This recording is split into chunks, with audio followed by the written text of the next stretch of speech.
बिस्मिल्लाहिर्रहमानिर्रहीम। बिस्मिल्लाहिर्रहमानिर्रहीम। अस्सलाम वालेकुम फ्रेंड, क्या हाल है? उम्मीद करती हूँ सारे ठीक ठाक हो गए। अल्लाह मियाँ आप लोगों को ठीक ठाक और खुशबाश रखें। आज मैं बहुत ही चटपट और डाइट वालों के लिए भी बहुत अच्छी हेल्दी फ्रूट चाट रेसिपी शेयर कर रही हूँ।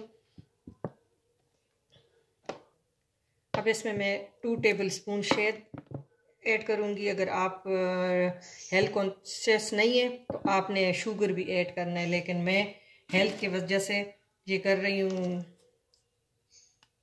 शहद ऐड कर रही हूँ और इससे टेस्ट भी बहुत डिफरेंट आता है। 1 टीस्पून भर के मैंने चाट मसाला डाल ली है। ये बहुत डिफरेंट चाट है, आपने ज़रूर ट्राई करना है। और 1/4 चमची मैंने डाल ली है इसमें। इसको मिक्स कर लेंगे, ये बिल्कुल सॉस बन जाएगा। थोड़ा सा 1/4 चमची हम डालेंगे black salt, black pepper, black salt, Honey, orange juice 1 cup, ये हमने मिक्स कर दिया है। और 1 टीस्पून चाट मसाला, इसको अच्छी तरह मिक्स कर लेंगे। और ये मैंने कहा फ्रूट काटूँ, इतनी लेंथी करूँ, तो ये सारे फ्रूट्स कटे हुए, एप्पल, बनाना, जो आपके पास हो, स्ट्रॉबेरी, अनार, मैंने सारी चीज़ें मिक्स करके तो डाल ली है। वो आप पे डिपेंड करता है और इसकी वजह से आपके जो चाट है वो ये होगी, काली भी नहीं होगी। और ये माशाल्लाह देखें नीचे है सारे कलर। अब इसमें हम 8-10 मैंने खजूरें छोटी छोटी डेट्स काट ली है तो वो डाल लूँगी।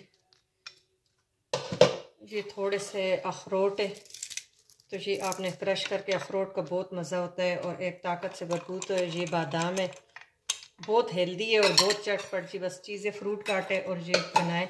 और ये हमारा सॉस है, इसमें नो शुगर, तो डाइट वाले भी कर सकते हैं। और मिक्स करके सही, आपने ये ज़रूर ट्राई करना है और हमें बताना है। इसको हम अच्छी तरह मिक्स कर लेंगे और ये आप खूब चिल करके खाएं। फ्रिज में पहले घंटा पहले रख दें। और इसकी लेमन के ऑरेंज की वजह से आपका ये फ्रूट जो है काले भी नहीं होंगे। तो ये हमारी चाट रेडी है चटपट। तो आपको अगर अच्छी लगी, आप ज़रूर एक दफ़ा ट्राई करके फिर हमें कमेंट सेक्शन में बताना और शेयर करना ना भूलना। और ज़रा सतती हो रही हूँ तो माइंड ना करना, रोज़ा है, रोज़ा में ज़बान सूखी होती है। Thank you for watching. अल्लाह हाफिज़।